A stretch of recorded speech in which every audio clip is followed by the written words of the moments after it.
बिस्मिल्लाहिर्रहमानिर्रहीम अस्सलामुअलैकुम dear students, मैं हूं हबीबुल्लाह कमर और आप देख रहे हैं दी ITeducation.com।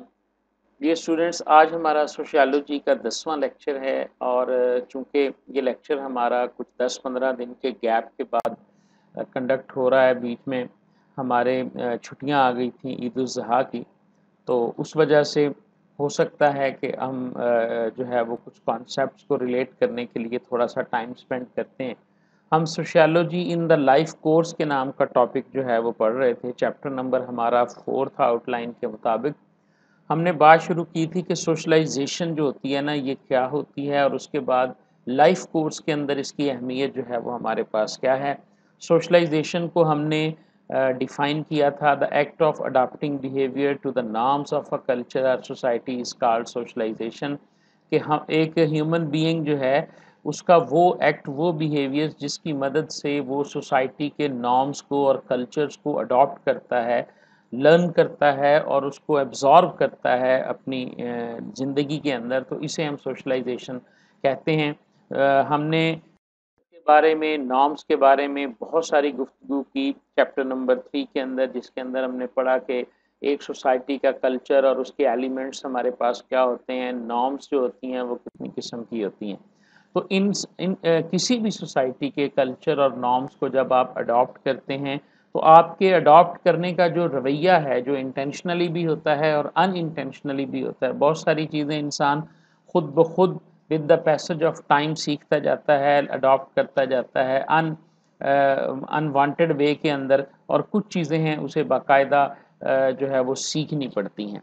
तो socialisation can also mean going out and meeting people or hanging out with friends. तो इसके लिए ज़ाहिर है, अगर आप किसी भी सोसाइटी के कल्चर को, नाम्स को अडॉप्ट करते हैं, तो डेफ़िनेटली आप उसके लिए जो है वो लोगों को मिलते हैं, दोस्तों को मिलते हैं, बाहर जाते हैं, ज़िंदगी गुजारते हैं। तो इन सारी चीज़ों को जो है वो जो है ये जो सारा आपका ज़िंदगी का स्पैन है, ये आपका सोशलाइजेशन कहलाता है।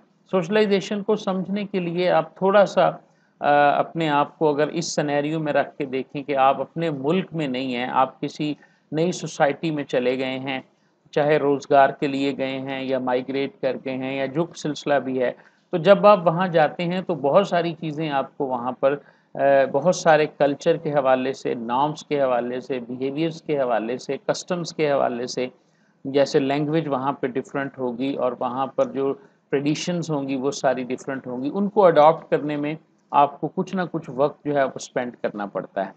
तो जो आप एक इंसान सारी ज़िंदगी किन मराहिल से गुज़रता हुआ सोशलाइज़ेशन के प्रोसेस का हिस्सा बनता है, यानी हम कब सीखते रहते हैं, हम सोसाइटी को कब रीड करते हैं। तो इसके लिए हमने लाइफ कोर्स को 4 हिस्सों में डिवाइड किया था। हमने कहा था कि एक तो आप बचपन में सीखते हैं, फिर आप एडोलेसेंस यानी जो बालिग होने की उम्र होती है, जो बालिग होने से या जवान होने से थोड़ा-सा पहले की जो एज है उसमें आप सीखते हैं। फिर अडल्टहुड के बारे में हमने बात की थी कि तीसरा जो लाइफ कोर्स का आपका स्पैन है वो अडल्टहुड है, जिसमें आप जवान होते हैं, जिसमें आपके ऊपर रिस्पॉन्सिबिलिटीज़ आ चुकी होती हैं, आपके जो रोल होते हैं, नए रोल डिफ़ाइन हो चुके होते हैं, और उसके बाद वो बुढ़ापा है। उस उम्र में जाकर आप क्या करते हैं और कैसे बिहेव करते हैं सोशलाइजेशन के हवाले से। हमने चाइल्डहुड पे तो बड़ी ज़बरदस्त बहस की थी। मैं ये स्लाइड जो है मैंने दोबारा आज शामिल कर ली है, सिर्फ़ आपको याद दिलाने के लिए कि चाइल्डहुड जो है, हमने कहा था स्वीटेस्ट मेमोरेबल एंड अनफोर्सेबल जो है वो हमारे पास एक स्पैन ऑफ लाइफ होता है, जिसके अंदर जिसकी कोई कीमत नहीं होती। और ये क्यों कीमत नहीं होती? क्योंकि बचपन जो है वो किसी भी इंसान का सबसे बड़ा वो हिस्सा है, जहाँ से वो सोशलाइजेशन के मेजर चीज़ों को है। वो अपने घर से सीख रहा होता है, वो अपने जेंडर से सीख रहा होता है, वो अपने पीयर्स से सीख रहा होता है, वो अपनी फैमिली से सीख रहा होता है। हमने बड़ी बातें डिस्कस की कि बचपन में आपको कैसे पता चलता है, आपको बचपन में खुद ही पता चल जाता है कि आप मेल हैं या फीमेल हैं, चूँकि आप मेल के कपड़े और तरह के पहनाए जाते हैं, फीमेल को और तरह की ड्रेसिंग की जाती है, ठीक है? और फिर आपको जब मैंने कहा था कि केयरिंग के हवाले से आपको पता चल जाता है, ठीक है? तो ये बहुत सारी चीज़ें हैं जो हम बचपन के हवाले से सीखते हैं। आज जो हम बात करेंगे वो हम करेंगे एडोलेसेंस के बारे में। ये हमारा आज का टॉपिक है, यहाँ से हमने स्टार्ट करना था। एडोलेसेंस जो है ना जी, ये separate phase in life cycle जो है, ये कुछ अर्सा पहले ही यानी 20th सेंचुरी से पहले तक, यानी आप देखें कि 1900 से पहले तक जो है वो जो हमारे पास लाइफ कोर्स था उसको सोशियोलॉजिस्ट ने सिर्फ 3 हिस्सों में डिवाइड किया हुआ था कि इंसान चाइल्डहुड है, उसके बाद एडोलेसेंस एज है और उसके बाद उसके जो है ना वो ओल्ड एज है, यानी जवानी है और बचपन है और बुढ़ापा है। 3 हिस्सों में उसे डिवाइड किया हुआ था। एडोलेसेंस एज जो होती है, यानी ये वो एज है जो आपके बालिग होने से जवान होने के दरमियान की उम्र है। यानी आप देखें जब बच्चा 9th 10th में जाता है तो वो अपनी एडोलेसेंस एज में एंटर हो जाता है, और उसके बाद जब वो 23-24 में चला जाता है, जब उसके रोल चेंज होना शुरू हो जाते हैं। ये तो लर्निंग फेज होती है, उसने पढ़ना होता है, अगर टेक्निकल काम सीख रहा है तो उसने इस उम्र में काम को सीखना होता है।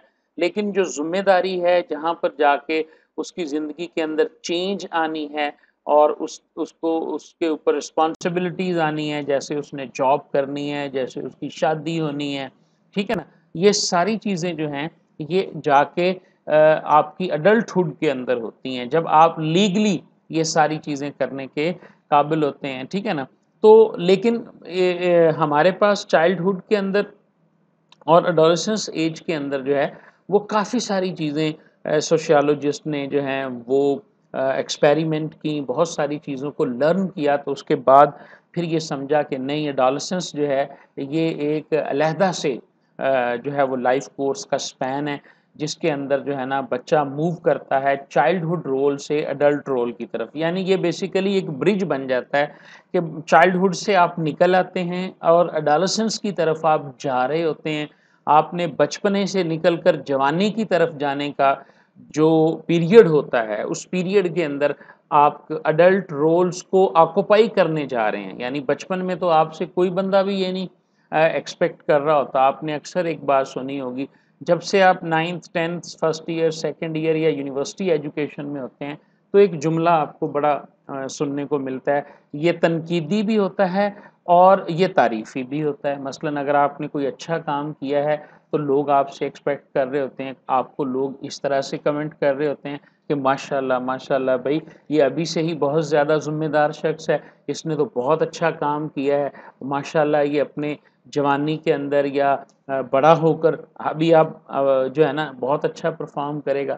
और लोग ऐसे भी कह रहे होते हैं कि बेटा अब आप बच्चे नहीं रहे हो, आप बड़े होने वाले हो, आइंदा चंद अरसे के बाद आप पर ज़िम्मेदारियाँ आ रही हैं और आप जो बिहेव कर रहे हो या जिस तरह एक्ट कर रहे हो, आपको ऐसे नहीं करना चाहिए, ठीक है ना? तो इसलिए ये बेसिकली फॉर्मल एजुकेशन होती है, आपकी एक्सटेंडेड पीरियड होता है जिसके अंदर आपने ये सारी चीज़ें सीखनी होती हैं।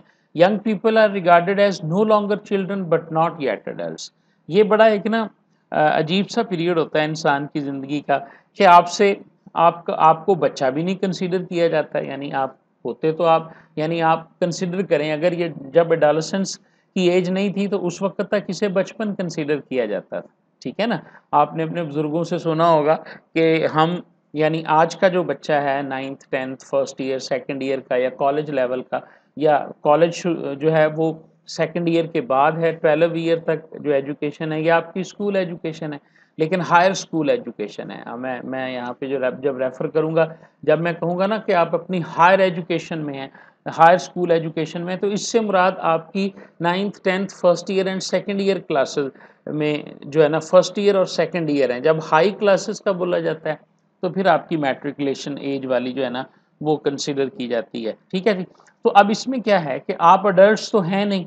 अगर आप एडल्ट्स हैं तो फिर आप ज़िम्मेदार हैं, आपके ऊपर कानून भी लगता है। जैसे 18 साल का बंदा जो है ना वो पाकिस्तान के अंदर 18 ईयर है जो एडल्ट एज है। इसी तरह अक्रॉस द वर्ल्ड भी 18 ईयर्स को ही तसव्वुर किया। अब अगर आप 18 ईयर के बाद जो है वो कुछ भी इल्लीगल परफॉर्म करते हैं, तो देन आपको उसके लिए पनिश किया जा सकता है, आपके ऊपर लीगल चार्जेस हो सकते हैं। लेकिन अब आप 18 ईयर्स से पहले हैं तो आप अडल्ट की कैटेगरी में आते ही नहीं हैं, ठीक है? तो लेकिन ये जो पीरियड होता है ना, इस पीरियड में एक चीज़ आती है कि लोग जो हैं वो आपको बच्चा तसव्वुर नहीं कर रहे होते, लेकिन आप अडल्ट भी नहीं होते, ठीक है ना? बड़ी यानी इंटरेस्टिंग सी सूरत हाल होती है कि अभी आप पर वो चीज़ें भी लागू नहीं हो सकती, आप वोट कास्ट नहीं कर सकते, ठीक है जी। और इसी तरह बहुत सारे ऐसे रूल्स एंड रेगुल यानी जैसे पाकिस्तान के अंदर स्मोकिंग जो है प्रोहिबिटेड है, तो आपका दिल करता है जी कि मैं स्मोकिंग करूं, खुदा ना खास्ता, वैसे तो बहुत बुरी चीज़ है, तो इलीगल है आपका। Before going to your adult age आपको आपका इसको सेल खरीदना भी आपके लिए कानूनी तौर पे जुर्म है। तो ये बातें हैं, peoples are regarded you as not longer children but you are not an adult. तो ये कंफ्यूजिंग सा पीरियड आता है जिसके अंदर आपको प्रॉब्लम्स हो सकती हैं। There are no clear boundaries, क्योंकि इसकी कोई बाउंड्री नहीं है एडोलेसेंस की, लेकिन आमतौर पर हम इसे junior high school until the time one takes on adult role by getting a job, यानी ये शुरू होता है आपका junior high school. Junior high school क्या है? नाइन्थ, यानी ये आपके नाइन्थ क्लासेस से ऑलमोस्ट, या जूनियर हाई स्कूल में 8 को भी आप डाल लें, यहाँ से तकरीबन ये पीरियड आपका स्टार्ट होता है। और ये जब तक आप अपने अडल्ट रोल को अडॉप्ट नहीं करते। अडल्ट रोल कहाँ से शुरू होता है ये ज़हन में रखिएगा, जब आप पर रिस्पॉन्सिबिलिटी आ जाती है, जब आपकी ज़िंदगी के अंदर तब्दीली आती है। अब आपने पढ़ना नहीं, आपने कमाना है। अब आपने भाई या बेटा बन के नहीं रहना, बल्कि अब आपने जो है वो मैरी होना है, या कुछ और भी आपके इस तरह के मामलात हैं, यानी आपका रोल यकसर चेंज होना है, ठीक है। तो इस सूरत में ये हमारे पास होता है। Adolescence can include the period through high school and extended right up to the college graduation. ये जो है ये हाई स्कूल से भी स्टार्ट होता है और ये कॉलेज ग्रेजुएशन, देखें ना, अब जब तक आप अंडर ग्रेजुएट प्रोग्राम्स कर रहे होते हैं, बीएस कर रहे हैं, यानी इसको हम अंडर ग्रेजुएट कहते हैं, ये बेसिक है। क्वालिफिकेशन तो इंसान की ख़त्म हो जाती है ना 16 ईयर क्वालिफिकेशन के बाद, उसके बाद तो पोस्ट ग्रेजुएशन होता है। तो ये यहाँ तक का जो पीरियड है, उसके बाद आपने जॉब स्टार्ट करनी है, ये यहाँ तक भी आ सकता है जी, ठीक है। एरिक्सन जो है एक सोशियोलॉजिस्ट है, तो stated that central task of adolescence is to formation of consistent identity. असल में आप अपनी शनाख्त बना रहे होते हैं इस पीरियड के अंदर, जो सोशियोलॉजी के एतबार से बड़ा अहम है। आपने डॉक्टर बनना है तो एडोलेसेंस एज के अंदर बनना है, ठीक है। आपने इंजीनियर बनना है तो इस एज के अंदर बनना है। आपने जो भी फील्ड ऑफ स्टडी अडॉप्ट करना है, आपने कोई टेक्निकल कोर्स आपने करना है, तो बेसिकली यही वो एज होती है जिसमें आप बच्चे नहीं होते और आपका रोल जो है वो अडल्ट रोल को अडॉप्ट करने की तरफ आप मूव कर रहे होते हैं, ठीक है। तो इसी तरह adolescents are trying to become independent. अब ये देखें, यहाँ पे आके जो है ना वो प्रॉब्लम्स होता है कि आपने अक्सर देखा होगा 16, 17, 18, 19 साल की उम्र में घर में झगड़े हो रहे होते हैं कि हम लोग कह रहे होते हैं कि नहीं जी अब हम बड़े हो गए हैं, अब हमारी भी पहचान होनी चाहिए, अब हम हमारी बात भी सुननी चाहिए, या मुझे फ़लाँ चीज़ की आज़ादी होनी चाहिए of their families, but they have not yet moved into adult role. लेकिन चूंकि अभी आप अडल्ट नहीं हुए होते, आप जॉब, वोट, मैरी, इस तरह के रोल्स आप अडॉप्ट नहीं कर सकते, तो इसलिए conflict and confusions can arise at the adolescence swings between childhood and adult maturity. तो ये एक लंबा पीरियड होता है जिसके अंदर बचपन और एडल्ट मैच्योरिटी के दरमियान ये एडोलेसेंस का पीरियड होता है। मैंने ऑलरेडी बताया कि सबसे मेरे हिसाब से सबसे की लाइफ कोर्स का स्पैन है ये एडोलेसेंस का, जिसके अंदर आप अपने आप को इंडिपेंडेंट जो है ना वो करना चाह रहे होते हैं, लेकिन चूंकि अभी आप पे वो सारे रूल्स अप्लाई नहीं हो रहे होते, तो यहाँ पे कॉन्फ्लिक्ट्स एंड कन्फ्यूजन्स आती हैं। तो although society expects adolescents to behave like adults. अब देखें सोसाइटी क्या एक्सपेक्ट करती है, आप जब कॉलेज ग्रेजुएशन में होते हैं तो सोसाइटी ये कर रही होती है बंदा जवान हो गया, he must be A responsible person, उसके बिहेवियर्स जो हैं, उसके नॉर्म्स जो हैं या कल्चर के अंदर उसे एज अ रिस्पॉन्सिबल बंदा जो है वो बिहेव करना चाहिए, ठीक है। लेकिन ऐसा हो नहीं रहा था। They are denied many privileges associated with adult life, although कि आप अभी एडल्ट लाइफ में नहीं गए होते और आपके ऊपर बहुत सारी सेंशंस होती हैं सोसाइटी की तरफ से। जैसे यही सेंशन है ना कि आप क्या क्या कोई बच्चा 16 साल 17 साल की उम्र में सियासत से दिलचस्पी नहीं रखता होगा, ठीक है, लेकिन उसके ऊपर क्या लिमिटेशन है कि वो वोट तो कास्ट ही नहीं कर सकता जब तक उसकी एज जो है वो 18 ईयर या अबव नहीं होती, ठीक है। तो इसी तरह ये कन्फ्यूजन्स जो होती हैं ना, इसी कॉन्फ्लिक्ट्स और कन्फ्यूजन ने ही सोशियोलॉजिस्ट को कंपेल किया कि इस पीरियड को लाइफ कोर्स के अंदर सेपरेटली डील करना चाहिए। इसको रूटीन में जो है ना, या इसको चाइल्डहुड के अंदर हम नहीं डाल सकते, और इसको हम प्री मेच्योरिटी इसको कहा जाता था सम टाइम, जो है ना ये प्री मेच्योर एज होती थी। इस तरह के अल्फाज भी जो हैं वो एडोलेसेंस के लिए मिलते हैं। तो उसके बाद आपकी जो सोशलाइजेशन है, जो एक मेजर चेंज आती है आपकी ज़िंदगी के अंदर, लर्निंग के अंदर, वो हमारे पास है अडल्टहुड।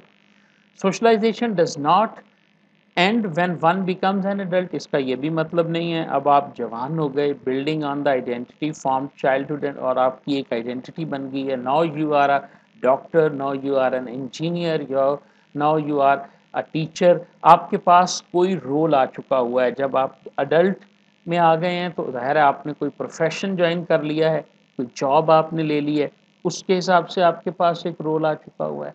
ठीक है, अगर आप गेटिंग मैरिड हो गए हुए हैं तो उस हिसाब से आप एक सेपरेट मेमोरी यूनिट का जो है ना वो हेड लग चुके हैं, जिसको लेकर आपने चलना है। ठीक है, तो ये सारी चीज़ें जो है ना वो इस वक्त तक बिल्ड हो चुकी हैं।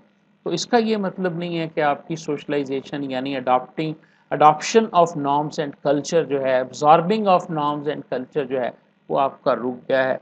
सोसाइटी की नॉर्म्स को सीखने का अमल आपका रुक गया है। Building on the identity formed in adult socialization is the process of learning new roles and expectations in adult life। बल्कि यहाँ पे आपको नया रोल मिला है, तो आपने उस नए रोल्स को और उससे जुड़ी हुई जितनी भी तवक्कुआत हैं, एक्सपेक्टेशंस हैं, हर हवाले से, आपका लैंग्वेज के हवाले से अगर हम देखें तो अब आपकी लैंग्वेज में सुधार आना चाहिए, आपकी ज़ुबान में, आपके वैल्यूज़ में, नॉर्म्स में, और इसी तरह आपके बिहेवियर्स में जो है वो चेंज आनी चाहिए। वो जो प्रोसेस है, जब आप न्यू रोल में जाके उस रोल का जो प्रोसेस है, ये अडल्ट सोशलाइजेशन कहलाता है। अडल्ट सोशलाइजेशन इन्वॉल्व करती है बिहेवियर्स एंड एटीट्यूड्स को अप्रोप्रिएट टू स्पेसिफिक सिचुएशंस, क्योंकि अब एक ह्यूमन बीइंग की सिचुएशन चेंज हो चुकी है। College student has new role, को एजुकेशन में आ गए, सेमेस्टर सिस्टम में आ गए, रिस्पॉन्सिबिलिटी में आ गए, मॉरल वैल्यूज़ में आ गए।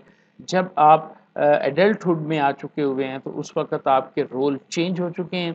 ठीक है, पहले आप कॉलेज स्कूल लाइफ में थे, जब, तो उस वक़्त आपने देखा आपकी रिस्पॉन्सिबिलिटीज़ जो है ना वो चेंज हो गई हैं। ठीक है, तो जैसे ही नई सिचुएशन आ गई तो आपके रोल भी चेंज हो जाएंगे। Adult life is prepared with events that may require the adult to adopt the new roles. बिल्कुल सही है। मैरिज है, कैरियर है, स्टार्टिंग अ फैमिली है, एंटरिंग द मिलिट्री है, गेटिंग अ डाइवोर्स है, यानी ये नई सिचुएशंस हैं जो आपको इस ज़िंदगी के अंदर, इस लाइफ कोर्स के अंदर आपको जो है ना वो मिलेंगी। आप जो है वो शादी का मरहला है, आपके कैरियर स्टार्टिंग का मरहला है, मैंने बताया फैमिली को आप एक सेपरेट यूनिट के तहत तहत जो है ना वो कर रहे हैं। आपकी जॉब हो गई है, ठीक है, खुदा ना खास्ता आपकी ज़िंदगी में कोई अनइवन, यानी जैसे डेथ हो गई है फैमिली में, एक बचपन था उसमें आप जो है ना वो डेथ को, आपके सामने डेथ हुई होंगी, लेकिन उस वक़्त आपके रिएक्शंस जो हैं, आपके बिहेवियर्स जो हैं वो और तरह के होंगे। ठीक है, और अब अगर एडल्टहुड की एज में आपके सामने कोई ऐसा भी कोई अनइवन सोशल इवेंट आता है, जैसे खुदा न खास्ता किसी का फौत हो जाना है, या डाइवोर्स टाइप के, जो ये डाइवोर्स भी चूँकि एक सोशल हमारे पास है, तो ऐसे सेटअप में आ गए हैं, तो ये सारी चीज़ें कब हैं? अब इसका आपको पहले तो था ही नहीं, आप इस रोल में थे ही नहीं, आप इसे सेंस कर ही नहीं सकते थे, आप इसे लर्न कर ही नहीं सकते थे। ठीक है? तो ये कहाँ सीखना है आपने? जहाँ पे आपको ये रोल मिलेगा, आपको रोल ये अडल्टहुड की उम्र में मिल रहा है, तो ज़ाहिर है आपने वहाँ पे सीखना है, दैट इज़ कॉल्ड अडल्ट सोशलाइज़ेशन। तो ये सारी चीज़ें जो है ना, ये हमारे पास आती हैं। अब मैं यहाँ पर एक सवाल आपके सामने रखता हूँ, जिसको आपने डिस्कशन भी करना है, और आपने जो है ना वो मुझे इसका जवाब भी देना है कमेंट सेक्शन के अंदर, कि आज की जो दुनिया है ना, इस these transitions through life course has become more complicated. पुराने जो ज़माना था और जो आज की दुनिया है, पुराना ज़माना क्या है, आप अपने बुज़ुर्गों से डिस्कस करें, ठीक है, और उसमें डिफरेंसेस को फाइंड आउट करने की कोशिश करें। जैसे लेट मैरिजेज़ हैं आजकल जो हैं, वो शादी की उम्र जो है ना वो थोड़ी लेट हो गई है। क्यों लेट हो गई है? क्योंकि आपको पता है पहले तो ये नहीं होता था कि जी हमने 16 साल, अब देखिए मैं ये सिंपल सा एक डिफरेंस बताता हूँ। आजकल कोई बंदा भी जो है ना वो 16 साल एजुकेशन पे रहता ही नहीं है। सारे लोग कहते हैं कि नहीं जी हमें मास्टर्स या एमफिल करना चाहिए। अब वो 18 ईयर एजुकेशन है, अब वो चाहे मेल है चाहे फीमेल है, तो आप देखें सबकी कोशिश यही होती है कि वो 18 ईयर एजुकेशन कंप्लीट करने के बाद जो है वो शादी करे या करवाए। ठीक है, तो अब आप देखें लेट मैरिजेस, अब जो नई ट्रांजिशन आई है, कैरियर कितने किस्म के हो गए हैं। हम बुजुर्गों से सुनते हैं जी के मतलब उस वक्त तो ये होता था जी बच्चा जवान हो गया और तो उसकी जनाब शादी कर दो, बच्चा जवान हो गया तो उसको जनाब को कारोबार करवा दो, बच्चा जवान हो गया तो उसको किसी काम पे लगा दो। ठीक है, सेम जो है पाकिस्तान की सोसाइटी के अंदर फीमेल के लिए ये सोचा जाता था। एजुकेशन को इतना ज़्यादा इम्पोर्टेंस दी नहीं जाती थी, अगर दी भी जाती थी तो वो एजुकेशन बीए तक थी। उस वक्त ग्रेजुएशन क्या था, 14 तक तस्वर के बीए कर लिया है जी, बहुत एजुकेशन हो गई है जी, और इसको जो है ना वो नए रोल के अंदर डाल दो। तो ये सारी चीज़ें थी। लेकिन आज ये दुनिया के अंदर ट्रांजिशंस हुई हैं, तो आप देखें बहुत सारी सिचुएशंस जो है ना वो अडल्टहुड की चेंज हो चुकी हुई हैं। ठीक है जी, उसके बाद आ जाती है जी हमारे पास लास्ट हमारी जो स्टेज है लाइफ कोर्स की, वो है एजिंग। एजिंग यानी old age. In our society one of the most difficult transition is the passage to the old age. यानी हमारी सोसाइटी में, बल्कि अक्रॉस द वर्ल्ड, ये टेक्स्ट जिस बुक से लिया गया है वो वेस्टर्न सोसाइटी को रेफर कर रहा है यहाँ पे। लेकिन ज़ाहिर है जो सोशियोलॉजी सोशल नॉर्म्स हैं ये हर जगह ही हैं। जवान हर किसी ने होना है चाहे वो दुनिया के किसी भी हिस्से में है, बूढ़ा हर किसी ने होना है चाहे वो दुनिया के किसी भी हिस्से में मौजूद है। और इसी तरह जो सोसाइटी में आता है, हमने तो एलिमेंट्स में पढ़ा नॉर्म्स हैं, तो क्या पाकिस्तान की नॉर्म्स नहीं है? although there are lot of differences between the norms and culture of East and West, लेकिन बहुत सारी चीज़ें जो हैं वो सिमिलर हैं। ज़ुबान वहाँ पर भी है, यहाँ पर भी है, मॉरल वैल्यूज़ वहाँ भी हैं, यहाँ भी हैं, सोशल वैल्यूज़ वहाँ भी हैं और यहाँ भी हैं। तो बहरहाल बुढ़ापा जो है ये सबसे डिफ़िकल्ट सिचुएशन है, और अक्सर हमें डराया जाता है, हमारी सोसाइटी के अंदर फ़ियर है एक एजिंग के बारे में, बुढ़ापे के बारे में। आजकल तो लोग कहते हैं जी जो जो वो जिस तरह का हाल लोग सुनाते हैं, तो अक्सर डराते रहते हैं जी तू बुढ़ा होएगा तो तेनू पता लगेगा, ठीक है ना, तुम्हें अल्लाह बुढ़ापे से बचा ही ले, अल्लाह किसी का, यानी इस तरह की बहुत सारी बातें जो है ना वो हम करते हैं। And many people spend a lot of time and इसीलिए लोग क्या कर रहे होते हैं, अपने आप को यंग रखने की कोशिश कर रहे होते हैं। बहुत सारा पैसा और बहुत सारा वक्त जो है वो अपना जो है ना वो लगा रहे होते हैं कि वो कीप लुकिंग यंग, के वो जो है ना वो नौजवान नज़र आएँ। आप सारे ऐसे दोस्त अहबाब अजीज़ व अकारब नज़र आ रहे होंगे जिनके बाल काले नहीं होते लेकिन वो काले करके घूम रहे होते हैं। ठीक है, जो अपनी ड्रेसिंग के ज़रिए अपनी उम्र को छुपाने की कोशिश कर रहे होते हैं। समझ आ रही है ना बात की? तो ये वो फ़ियर्स हैं। क्यों हम छुपा रहे हैं? जब हम किसी चीज़ को छुपाते हैं या किसी चीज़ को मेकअप करते हैं, तो क्या होता है? उसके पीछे खौफ होता है। समझ आ रही है? तो ये खौफ जो है वो हमारी सोसाइटी में भी मौजूद है, और कुछ लोग इस खौफ से बेखौफ होकर ज़िंदगी गुजार रहे होते हैं। सम 60 year olds look like on 40। कुछ 60 साल के लोग 40 के लग रहे होते हैं। सम 40 ईयर लुक लाइक 60। कुछ 40 साल के होते हैं मेरे जैसे, ठीक है ना, और वो लग ऐसे रहे होते हैं अपनी फिजिकल और बायोलॉजिकल फैक्टर्स की वजह से कि जैसे वो 60 के हैं या 50 के हैं। दीज डिफरेंसेस रिजल्ट्स फ्रॉम, यानी ये क्यों ऐसा हो रहा है, 40 वाला 60 का लग रहा है, 60 वाला 40 का लग रहा है, तो इसमें बहुत सारे बायोलॉजिकल फैक्टर्स भी हैं, सोशल फैक्टर्स भी हैं, जेनेटिक्स भी इसमें इन्वॉल्व है, ईटिंग एंड एक्सरसाइज हैबिट्स भी है। जो बंदे अपने आप को फिट रखते हैं, जो बंदे अपनी एक्सरसाइज का, हैबिट्स का, खाने पीने का, और कुछ प्रॉब्लम तो खैर जेनेटिकली भी होते हैं, जैसे गुजरांवाला के लोगों के प्रॉब्लम्स जो हैं उसमें अब माशाल्लाह जो उनकी ईटिंग हैबिट्स जो हैं वो चेंज हैं, तो वहाँ पर हमें इस तरह की चीज़ें मिलती हैं। फिर देखें स्ट्रेस है, स्मोकिंग हैबिट है, पोल्यूशन है, फिजिकल इन्वायरमेंट है, एंड अदर फैक्टर है। वो पंजाबी च गल सुनी है कि गरीब बंदा छेती बुढ़ा हो जाता है, ठीक है ना, गुरबत गरीब आदमी पे बुढ़ापा जो है वो जल्दी आ जाता है। भाई कैसे बुढ़ापा नहीं आएगा? ठीक है, उसके स्ट्रेस और है, उसकी ज़िंदगी की परेशानियाँ और हैं।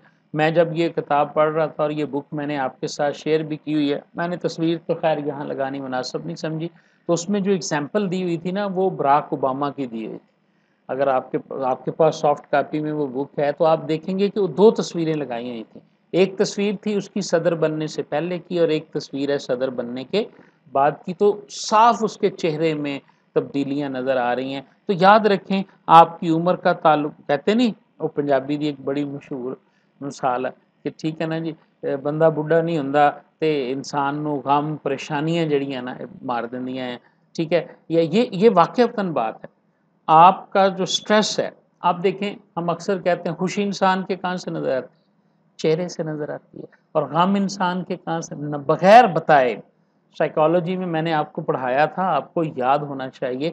हमने क्या कहा था, मैंने कहा था इंसान का जो चेहरा है इसमें मोर देन 100 टिश्यूज़ हैं, सिर्फ चेहरे के अंदर 100 से ज़्यादा टिश्यूज़ हैं, समझ आ रही है। और वो सारे टिश्यूज़ उस वक्त जो है ना वो हरकत में आते हैं जब इंसान इंसान जो है वो हंसता है और खुश होता है।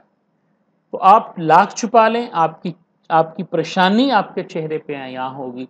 आपका स्ट्रेस जो है, आप खुदा ना खास्ता सिगरेट पीने वाले जो लोग होते हैं, आप देखें उनका फेस इंप्रेशन जो है वो बायोलॉजिकली या फिजिकली डिफरेंट होता है फ्रॉम अदर। ठीक ठीक है ना। तो ये सारी चीज़ें क्या, आप जिस इन्वायरमेंट में रहते हैं, ठीक हो गया, आप उस इन्वायरमेंट में रहते हैं वहाँ पोल्यूशन बढ़ी है, और इस तरह के बहुत सारे फैक्टर्स हैं जो एजिंग की तरफ जा रहे होते हैं और जिससे आपने लर्न करना होता है। जो जो प्रॉब्लम्स आती हैं एजिंग सोशलाइजेशन के अंदर वो है, मतलब ये 3 प्रॉब्लम्स हैं जिसको आज हम डिस्कस करेंगे, जो बुढ़ापे में या बूढ़े लोगों के साथ या जिसके लिए ये सोशलाइजेशन के जो फैक्टर्स हैं। मसलन सबसे पहला क्या है, एज प्रेजुडाइस है। तासुब कहते हैं प्रेजुडाइस को ना, प्रेजुडिस या प्रेजुडाइस को refers to a negative attitude about an age group. आपको पता है कि कुछ लोगों का, सोसाइटी के जो कुछ लोग होते हैं उसका ना एक एज ग्रुप के खिलाफ ना उनका एक नेगेटिव एटीट्यूड होता है। मतलब जनरेशन गैप हम किसे कहते हैं, जनरेशन गैप यही तो है कि जवान ये सोच रहे होते हैं कि जो बूढ़े लोग हैं ना इनको क्या पता, आज हम नए दौर में हैं, ये पुराने दौर के लोग हैं। तो हमारे जहन में एक नेगेटिव एटीट्यूड है हमारा, मैंने कह दिया, मैंने अपने आप को जवानों में रखा है, ठीक है ना जी, माइंड ना कीजिएगा, ठीक है। तो हम क्या क्या कह रहे हैं कि जी जो लोग हैं ना वो नेगेटिव एटीट्यूड है हमारा बुज़ुर्गों के बारे में। मैं नेगेटिव से मुराद, मैं बात कर रहा हूँ फैसला साजी में, हम कहते हैं जी उनको आज के दौर का तो नहीं पता ना। हम अक्सर कहते हैं अपने घर में एक जवान की बहस क्या होती है कि आपको आज के तकाज़ों का नहीं पता। जो मैंने कहा जनरेशन गैप बेसिकली क्या है, ये वही तासुब है, उम्र का एज प्रेजुडिस है, जो एक नेगेटिव जो बुजुर्ग हैं उनके जहन में क्या होता है कि भाई ये जवानी की उम्र वाले लोग जो है ना एक पहले से ही जहन बना हुआ है, ठीक है। तो इसी तरह ये चीज़ें, ये जो डिफरेंस होता है ना ये एज प्रेजुडिस होता है। तो ये बूढ़े लोग जो होते हैं ना उनको इसका बड़ा सामना करना पड़ता है, समझ आ रही है। तो prejudice against the elderly is a prominent, अक्सर हर जगह पे ये डिस्कस किया जाता है। क्या बोला कि जब इंसान बूढ़ा हो जाता है तो ये एज अ चाइल्ड लाइक सोचता है। हम कहते नहीं बूढ़ा होके बंदा बच्चों तरह सोचने लग जाता है, मेरा ख्याल है ये आम तासुर है, यानी ये जहन बना हुआ है लोगों का, समझ आ रही है ना, कि नहीं जी ये बच्चों की तरह सोचते हैं, इनकैपेबल हैं ये, अब ये वो काम नहीं कर सकते जो ये जवानी में कर सकते। लोअर दिस से lower status in the society. तो हम लोग जो है ना वो चाहते और ना चाहते हुए हम उनके स्टेटस को सोसाइटी में लोअर कर देते हैं। आप देखें ऐसी फैमिलीज भी हैं जहाँ पे डिसीजन का जो पार होता है वो डे एंड तक जो है वो ओल्ड एज लोगों के पास होता है, क्योंकि उनका एक्सपीरियंस ज़्यादा होता है, उन्होंने ज़िंदगी के तमाम मराहिल को गुजर कर वो यहाँ पहुँचे होते हैं, उनकी सोशलाइजेशन स्ट्रांग होती है, ठीक है, उनकी ऑब्जर्वेशन जो है वो स्ट्रांग होती है।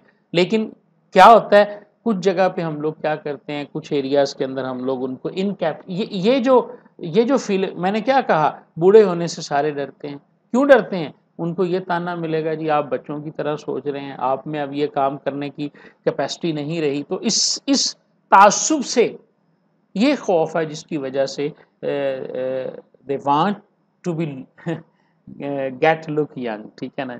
एज डिस्क्रिमिनेशन ये दूसरा है जी, एक एज प्रेजुडिस है, दूसरा different and unequal treatment of people based only on their age. अगर किसी सोसाइटी के अंदर ये डिस्क्रिमिनेशन की जाती है किसी भी हवाले से, एज के हवाले से जब हम डिस्क्रिमिनेट करते हैं, उनकी ट्रीटमेंट जो है वो इक्वल अनइक्वल हो जाती है। इट इन्वॉल्व्स एक्चुअल बिहेवियर, मसलन people may talk baby talk to the elderly, ठीक है, लोग जो हैं वो बुज़ुर्गों के साथ जो है ना, इस बात को ज़हन में रखते हुए डिस्क्रिमिनेटली बात करते हैं। देखिए ये आपका जो है ना, ये आपकी ज़हनी सोच है, जो एज प्रेजुडिस है। ये डिस्क्रिमिनेशन के अंदर आप बिहेव कर रहे होते हैं, ठीक है, आप उनके साथ बच्चों की तरह काम बात कर रहे होते हैं, ठीक है, आप उनके साथ उनको इनकम्पिटेंट समझ के आप उनके साथ बिहेव कर रहे होते हैं, आप उनको चाइल्ड लाइक बिहेवियर समझ के उनके साथ जो है ना वो बिहेव कर रहे होते हैं। यहाँ तक तो सिर्फ यह है कि आपके जहन में है एक बात, लेकिन एज डिस्क्रिमिनेशन के अंदर जैसे, तो ये अब कुछ जगह पे ये पॉजिटिव भी है, जैसे पाकिस्तान के अंदर जो है जी, जब इंसान 65 साल का हो जाता है उसकी टिकट ऑफ कर दी जाती है, ठीक है जी, और जो एज हैं उनके काउंटर्स अलहदा लगा दिए जाते हैं, तो इस तरह की चीज़ें भी हैं, तो ये हमें एज डिस्क्रिमिनेशन भी जो है ना वो मिलता है जी, ठीक है। तो ये चंद बातें हैं, जो ये हमारा सोशलाइजेशन का प्रोसेस है, जो लाइफ कोर्स के ऊपर स्पैन करता है। और जैसे हम हमारा तो ये ईमान है, और हजूर पाक सल्लल्लाहु अलैहि वसल्लम का भी फरमान है कि गोद से गोर तक जो है वो आपने सीखना है। और जो सीखना है ना, ये सिर्फ कोई साइंसी इल्म नहीं सीखना, इंसान ने सोसाइटी में रहना है, इंसान सोसाइटी में रहेगा तो इंसान होगा। याद रखिएगा हमने क्या कहा था, याद है ना आपको, कि इंसान को इंसान सोसाइटी बनाती है। अगर इंसान सोसाइटी में नहीं होगा तो वो क्या होगा, एक वाइल्ड ह्यूमन कहलाएगा। याद है ना, जो हमने मिसाल या ये बात सोशलाइजेशन की जब हमने स्टार्ट की थी, तो हमने एक एग्जांपल दी थी। तो इसीलिए इंसान का इंसान होना ही सोसाइटी से ताल्लुक़ रखता है। तो सोसाइटी के अंदर आप अपनी चारों लाइफ स्पैन जो गुजारते हैं, उसके दौरान ही आप सोशलाइजेशन को अडॉप्ट कर रहे होते हैं। ये हमारे 4 चैप्टर जी कंप्लीट हो गए हैं। ये होमवर्क असाइनमेंट भी है, और ये आपका इसके बारे में क्विज़ भी कंडक्ट किया जाएगा जी। ये 2 सोशियोलॉजिस्ट हैं जी, जो चैप्टर नंबर 4 में ही आपको मिलेंगे, ठीक है, CH कूली के नाम से है और जॉर्ज हर्बर्ट मीड है जी। इनके बारे में आपने अच्छे तरीके से पढ़ लेना है। 2-2 पेज कम से कम आपने आर्टिकल्स की सूरत में लिखने हैं, और वो लिखने के बाद आपने हैंड रिटन आर्टिकल्स लिखने के बाद आपने जो है वो सबमिट करवाने हैं, ठीक है जी, क्योंकि इंशाल्लाह वो इसको पहले आप सॉफ्ट कॉपी में सबमिट करवाएंगे, और उसके बाद फिर आपसे हार्ड कॉपी भी ये रिसीव की जाएगी जी। इसके अंदर आपने इनकी थ्योरीज़ क्या हैं, कॉन्ट्रीब्यूशंस क्या हैं सोशलाइजेशन के हवाले से। हमने चैप्टर नंबर 1 में कॉन्फ्लिक्ट थ्योरी की बात की थी, फंक्शनलिज्म की बात की थी, ठीक है ना। तो ये किन किन थ्योरीज़ को जो है वो सपोर्ट करते हैं, किन के फाउंडर हैं, ये सारी बातें इन 2 सोशियोलॉजिस्ट के हवाले से आपने लिखनी है, याद करनी है। और अगर किसी थ्योरी के साथ इनका रिलेशन आ जाता है पेपर में, तो आपको बयान करना आना चाहिए, क्योंकि हम थ्योरीज़ पढ़ चुके हैं और हमने वो सारी चीज़ें जो है ना वो देख ली हुई हैं। ठीक है जी, थैंक यू वेरी मच जी, बहुत शुक्रिया। मैं उम्मीद करता हूँ कि जी आपको हमारी आज की गुफ्तगू पसंद भी आई होगी, और काफ़ी सारी चीज़ें जो हैं वो आपने इसमें लर्न की होंगी। चैप्टर नंबर 4 हमारा एंड हो गया, इंशाल्लाह इसका जल्द ही हम क्विज़ कंडक्ट करेंगे जी, और उसके बाद हम नेक्स्ट मूव करेंगे जी। Thank you very much ji.